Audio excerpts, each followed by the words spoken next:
دعوت اسلامی کے لیے آپ 10,000 روپیہ پیش کریں, آپ 10 یونٹ پیش کریں, آپ 20 یونٹ پیش کریں, جو اللہ نے آپ کو توفیق عطا فرمائی ہے اس کے مطابق آپ اپنا حصہ ملائیں, تو آپ کیا خیال فرماتے ہیں کہ دینے والوں کو اس سارے حصے میں سے کیا پروفٹ کیا ملے گا, بینیفٹ کیا ملے گا؟ جو اس کی بنیاد ہے وہ یہ ہے کہ سمپلی ہم سب جانتے ہیں کہ دنیا عالم الاسباب ہے اور اس میں ہر کام کے لیے سبب اختیار کیا جاتا ہے.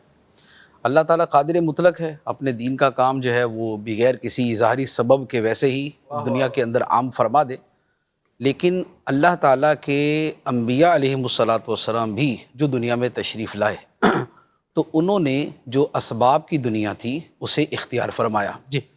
اور دین کی خدمت کے لیے جو پیسے کی ضرورت ہے, رقم کی ضرورت ہے, وہ ایک بڑی بدیہی سی بات ہے کہ کوئی بھی کام بغیر اس طرح ہو نہیں سکتا.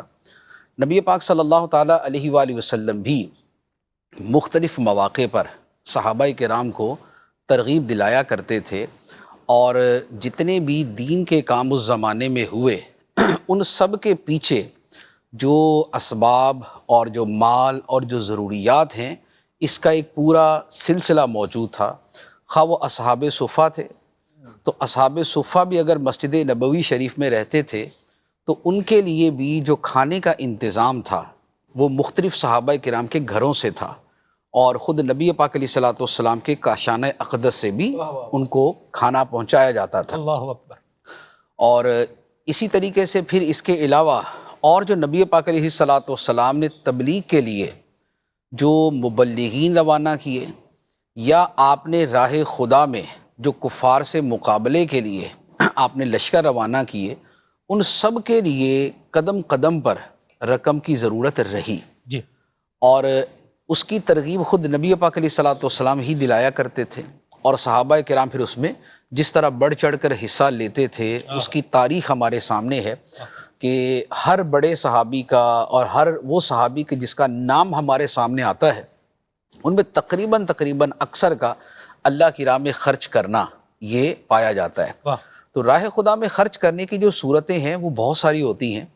اس میں جو غریب کو کھانا کھلایا جاتا ہے وہ بھی اللہ کی راہ میں ہی خرچ کرنے کی صورت ہے, اور قرآن مجید میں اس کی بھی ترغیب اور اس کے متعلق آیات موجود ہیں کہ اللہ کی محبت میں یتیم, مسکین اور قیدی کو کھانا کھلاتے ہیں. تو یہ کھانا کھلانا جو ہے, بھوکے کو کھانا کھلانا, یہ بھی بہت اعلیٰ درجے کی چیز ہے.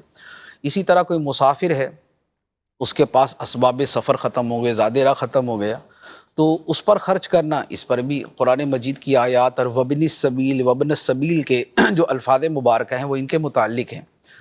اس کے ساتھ ساتھ جو خدمت دین کے کام ہیں, علم دین ہے یا تبلیغ دین ہے, نیکی کی دعوت ہے, تو یہ وہ ہیں کہ جن کے ذریعے نظام دین کو بقا ملتی ہے. مساجد ہیں تو لوگ نماز پڑھتے ہیں, جس علاقے میں مسجد نہیں ہوتی وہاں نمازی ہمیشہ کم ہوتے ہیں. صحیح. یہ اگر آپ اوور آل بھی مشاہدہ کریں تو آپ کے سامنے ہوگا کہ جہاں جہاں مسجدیں ہوتی ہیں تو لوگوں کے بچے بڑے مسجدوں میں جاتے ہیں, اور جہاں مسجد نہیں ہوتی تو وہاں آہستہ آہستہ نمازوں سے دوری ہوتے ہوتے وہاں وہ لوگ پیدا ہوتے ہیں کہ جن کے بارے میں پھر ہم یہ کہانی سناتے ہیں کہ جناب نے زندگی کے اندر عید کے علاوہ کوئی نماز نہیں پڑھی. وہ اس لیے نہیں پڑھی کہ اس کے علاقے کے اندر یا اس کے گھر کے قریب مسجد نہیں تھی. اسباب میں سے ایک بڑا سبب یہ ہوتا ہے, مسجد ہو تو کبھی نہ کبھی توفیق ہو ہی جاتی ہے جانے کی. تو مساجد کا وجود لازمی بات ہے کہ وہ بغیر رقم کے نہیں ہوگا. اچھا, علم دین اگر نہ ہوگا تو دین کی تو صورت چلنے کی کوئی ہے ہی نہیں نا, کوئی طریقہ ہی نہیں ہے. ایک بزرگ نے فرمایا انہوں نے فرمایا کہ 4 کاموں کی تدبیر جو ہے وہ 4 کاموں کے ساتھ کرو, یعنی کہ 4 کام جو کرنے ہیں ان کے لیے 4 راستے اختیار کرو تو یہ تمہارے 4 کام سدھر جائیں گے. فرمایا دنیا کے کاموں کی تدبیر جو ہے قناعت کے ساتھ کرو. اس میں قناعت نہیں ہوگی تو چین نہیں ملے گا کبھی, لالچ رہے گا تو پھر تو قناعت نہیں ہوگی تو چین نہیں کبھی ملے گا, حل میں مزید کا نعرہ چلتا رہے گا. نمبر 1 تو فرمایا دنیا کے کاموں کی تدبیر جو ہے یہ قناعت سے کرو, آخرت کے کاموں کی تدبیر ہرس اور لالچ کے ساتھ کرو. کہ اس میں جتنی ہرس ہوگی بندہ اتنا نیکی کرے گا, اتنی نیکی کمائے گا. اچھا, تیسری بات کیا فرمایا دین کے کاموں کی تدبیر علم کے ساتھ کرو. اللہ اکبر. کیونکہ علم کے بغیر اگر دین پر عمل کی کوشش ہوگی تو بر بنائے جہالت